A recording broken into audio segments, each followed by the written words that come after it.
It's a beautiful day in the neighborhood. Reaction video 125.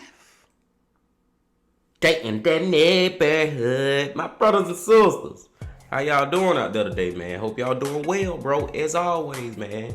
And I'm glad y'all came back and fuck with the bean once again, bro. And if y'all new to the channel, man, check it out. Do what we do. We watch crazy ass YouTuber crime, horror stories, dark, deep, mysterious, paranormal type shit. That's what we do on the daily over here, bro. So if you're new here, bro, please hit that subscribe button, man. We do it on the daily.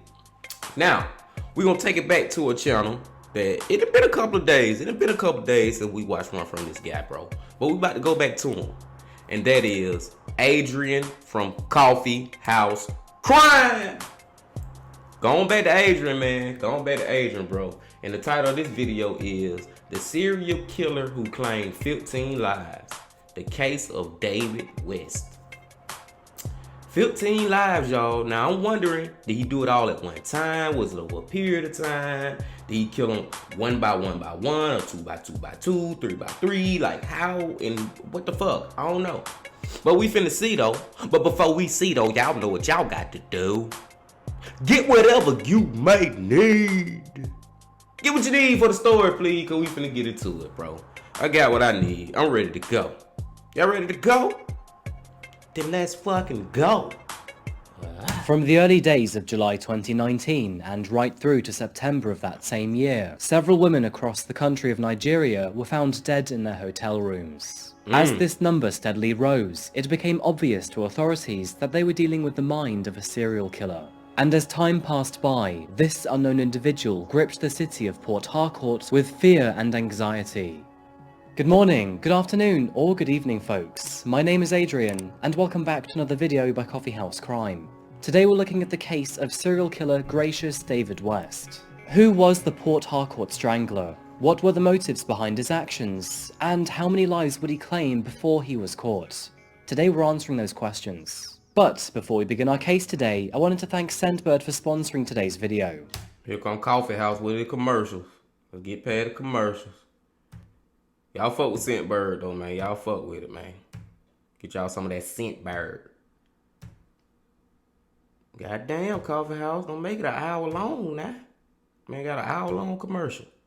Let's take it back right here. Right here. Let's go. Available in the USA and Canada. Thank you to Scentbird for keeping me fresh, and thank you to you folks for supporting us content creators. And now with that said, let's begin today's video. Please pull up a seat and grab yourself a coffee. This is the case of Gracious David West. Get whatever you may need.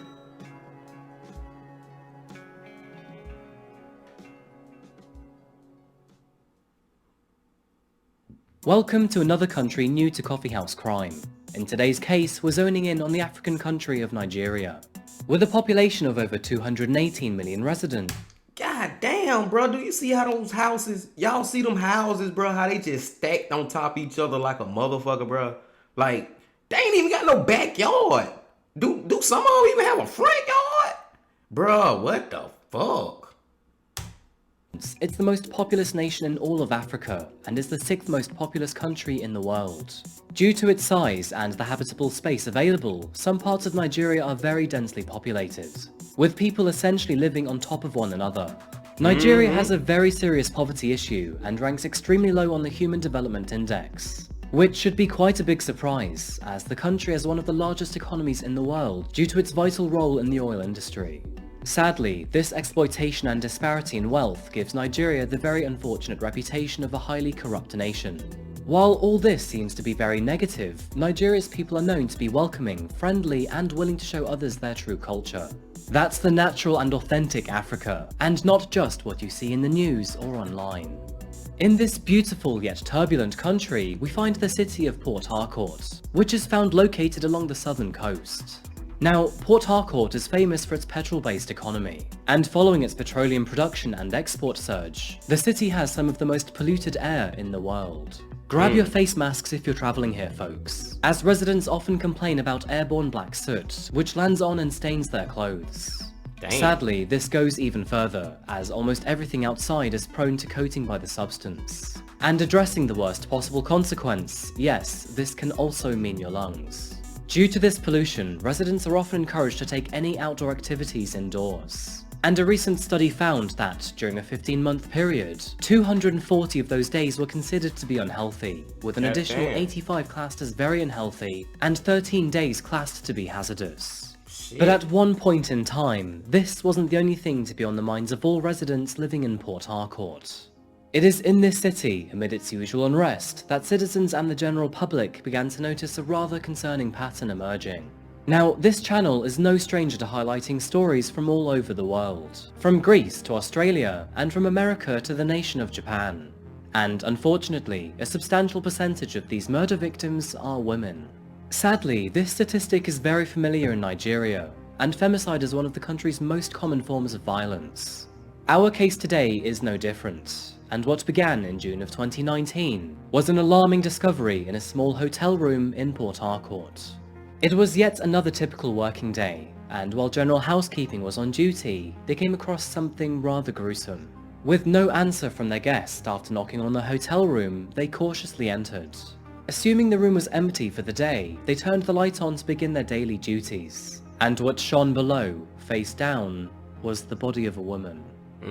Tragically, after paramedics arrived, it was confirmed that the woman was dead.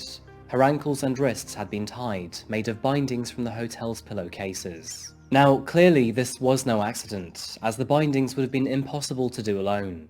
Officers concluded that her death was intentional homicide through asphyxiation. The discovery was concerning, and authorities knew this meant that Port Harcourt had a new killer on the loose, but there was no evidence to suggest this would happen again. However, only 3 days later, another body was discovered at another hotel across town. Wow. And this body was found with the exact signature details as before.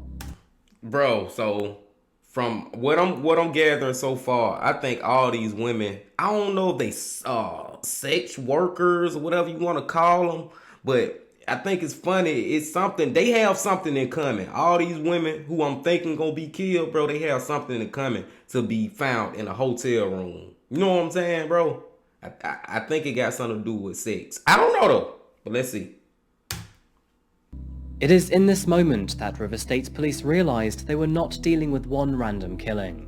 Instead, it became apparent that both of these deaths were at the hands of a spree killer. Whoever it was, they were relatively sophisticated in covering their tracks. They had left nothing behind at the crime scene, and investigators were at a total loss of where to go from here. The only pattern they could find was the killer's means of murder, and after looking into the backgrounds of both women, officers learned that both were sex workers. I called it, y'all. I called that one. I know y'all probably called it too. Let's go. River State Police didn't really have much time to gather any additional evidence, because soon after this, another shocking discovery came just 3 days later. A third woman had been found in yet another hotel room. And so the saying goes, once a happenstance, twice a coincidence, thrice a pattern. After this third murder, the general public of Port Harcourt began to panic.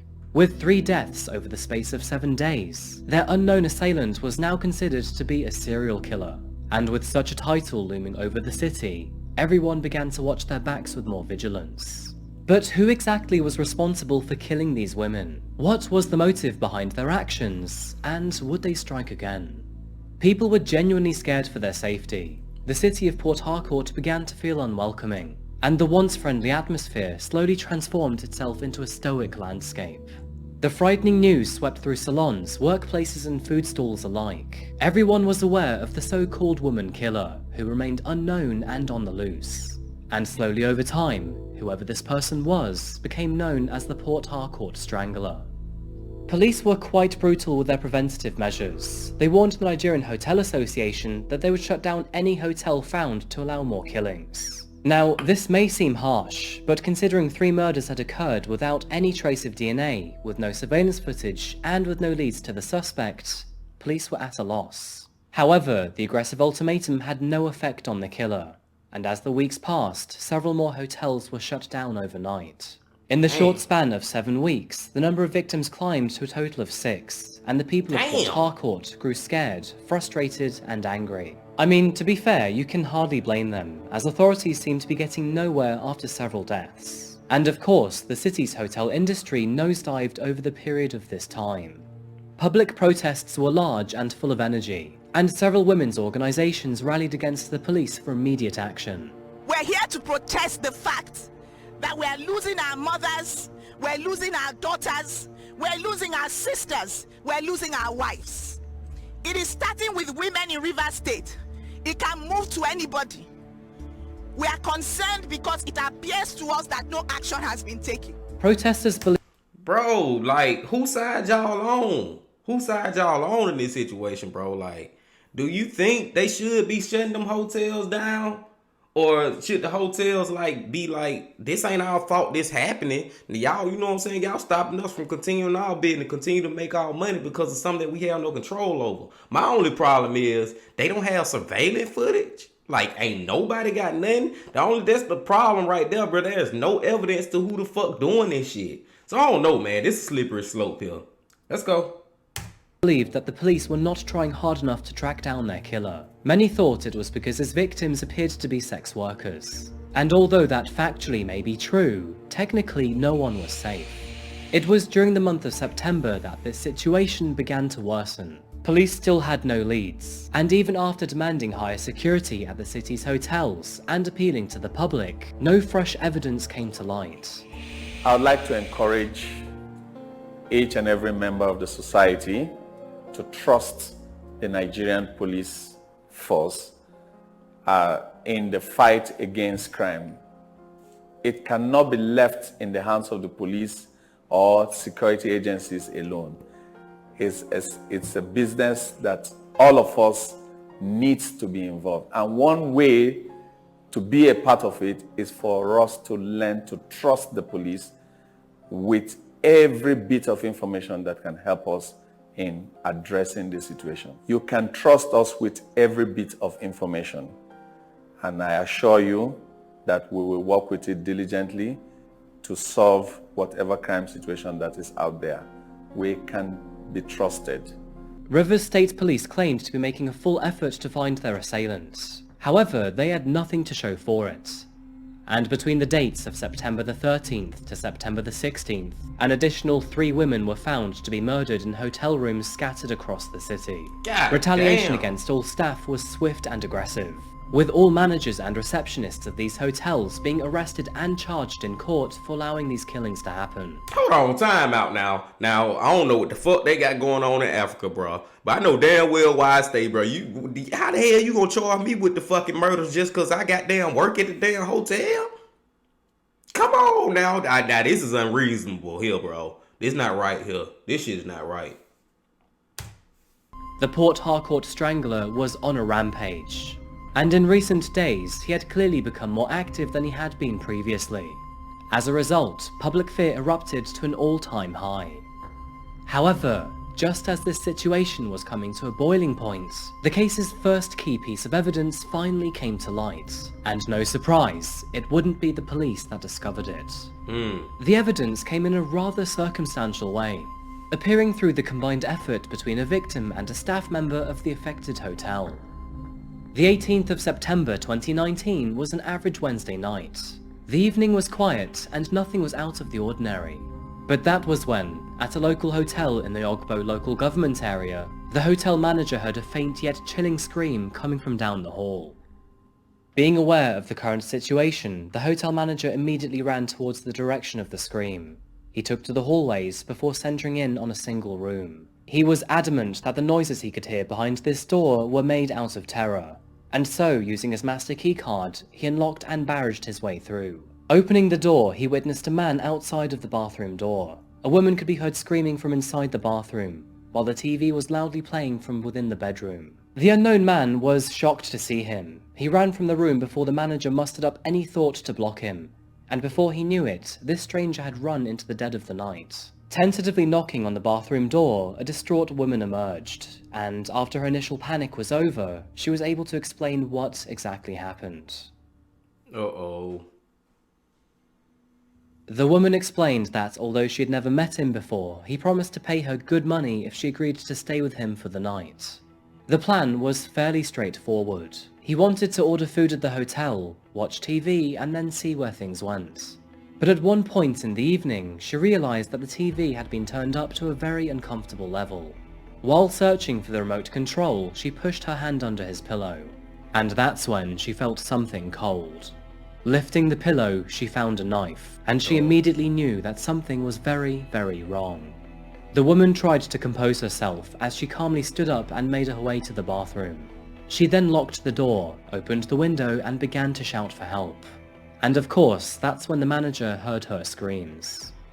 This action, along with the ability to think calmly in a dangerous situation, may very well have saved her life. As it turns out, she was the first victim to evade this unknown serial killer. But now, officers had a more pressing issue on their hands. Although they had some information on the man, he was still active and on the loose. Lucky for Nigerian police, but this hotel had abided by all rules put forward and installed surveillance cameras across the vicinity. They had even taken his name and phone number during check-in, which gave authorities even more to work with. The man's name was David West. Surveillance footage captured him checking into the Velberg Imperial Hotel along with his nighttime companion. And, believe it or not, the idiot actually used his real name during the check-in process. Hell no. David West was a local 40-year-old man who lived locally in the Port Harcourt area, though it wasn't unusual for him to travel all over the wider River County area. Born in 1980, he grew up in the commercial fishing town of Baguma. He was an only child from a polygamous relationship, and barely spent any time with his father. So, here is some more background geographical history. Baguma is known for its fishing lakes, rivers, and beaches. However, it's also an oil-producing community, which historically has caused many problems amongst its people. The town actually had its own oil militants, who were hell-bent on keeping their oil away from other extractors.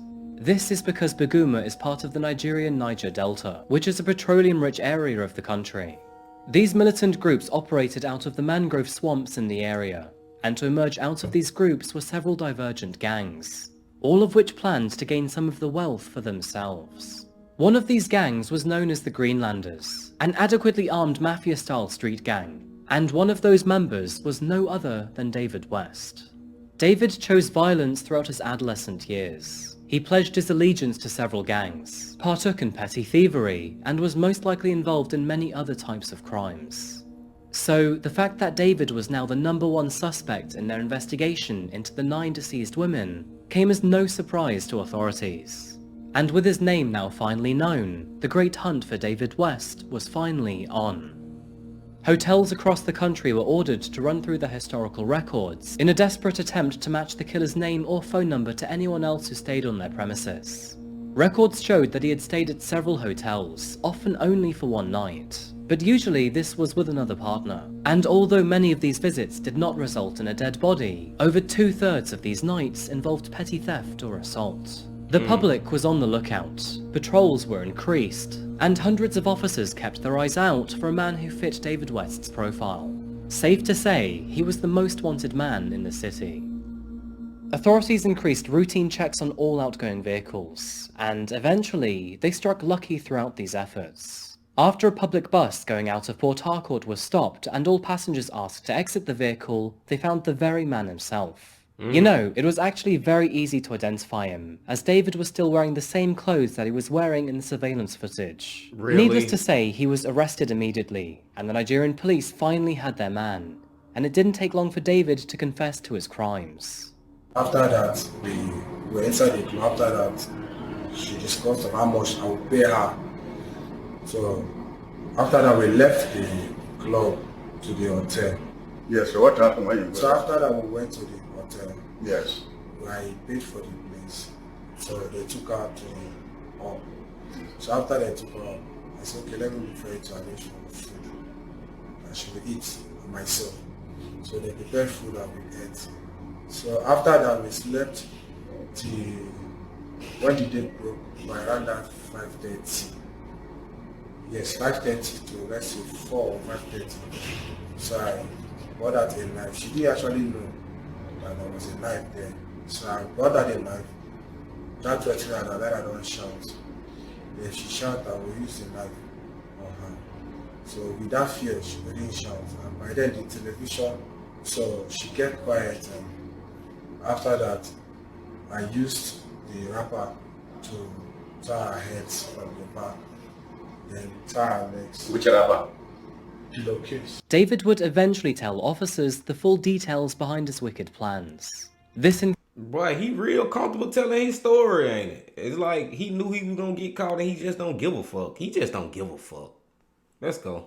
included his motives, methods for hunting down women, and how he murdered them. David would find vulnerable women on the streets, who were usually sex workers, and turned on his charm to coerce them into a hotel. He often disguised himself as a rich man looking for some company. He offered these women large amounts of money and the promise of a comfortable hotel room with delicious food. All they had to do was spend a night with him. Now, most of the time, David would do precisely as he promised. That means spending the night with them without killing them. But on other occasions, he threatened his nighttime companion with a knife, took their belongings, or demanded their ATM PIN codes. And of course, on his worst nights, it would end in murder. His murderous modus operandi was always the same. After he lured his companion into the hotel room, the two would order food, eat, and then usually have sex. And after his victim fell asleep, he would strike. Taking the knife from under his pillow and brandishing it in front of their face, he would threaten them, promising that if they screamed or shouted, he would take it to their throat. David often made strips of fabric cut from hotel pillows and used them to tie his victims' hands and feet. And after obtaining their financial information, he would then take their lives. This usually included tying another strip of fabric around their neck and tightening it. And if that didn't work, he would resort to using his own hands instead. Since David was technically homeless, he would often hide his victim's body over the following morning. This was so he could have his clothes cleaned by room service. And after getting whatever he needed to be done, he put their body back on the bed and then left the premises. Wow. Following his confession at the station, police quickly informed the public of the news. Now, Nigeria's judicial practices are very different to Western culture. And on September the 19th, 2019, and in a very public fashion, David was paraded around the city of Port Harcourt. He was also ordered to sit on a chair while handcuffed and shackled, publicly repeating his confession through sobbing and tears. Okay, how do you get this girl in the hotel and how do you kill them? Because we have seen similar things. Tell us, how do you do the killing? I buy a knife from this house, kitchen knife. Kitchen knife? Yes, sir. After making love, we sleep for some time. So after sleeping, that's some time, the girl, I'll wake the girl up. But to be unknown to her, when I now use the knife. Then after that one, you told us that you used to ask her about the PIN number of her ATM. Yes. How many girls within Port Harcourt you have killed? How many? 5. I know the hotels. You know all the hotels you killed? Yes. Then I did one in Lagos and one in Owerri and Lagos. Which one you did first? Is it the one in Lagos or the one in Port Harcourt or the one in Owerri? When did you start killing girls? Lagos, it was Lagos. That was where I had money from. Again, I had some money that I counted into 2,000 naira.